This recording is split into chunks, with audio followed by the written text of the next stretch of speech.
গণভোটের মানুষ ওই যে যখন এটা পড়াকালীন সময়টা একটু বেশি যাচ্ছে, এবং মক টেস্টে যেটা আমাদের এক্সপিরিয়েন্স এসেছে, যারা শিক্ষিত মানুষ তারা কিন্তু 4টা প্রশ্নই পড়তেছে এবং শেষে হ্যাঁ বা না তারা উত্তরে যাচ্ছে।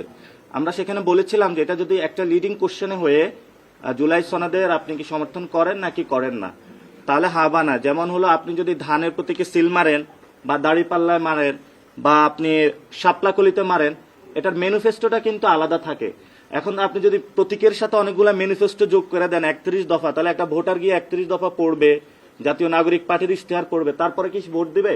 তো এই আমাদের যে মক ভোটিং সিস্টেম, সেটাতে হলো গণভোটের প্রক্রিয়াটা এমন করে জটিল করে তোলা হয়েছে।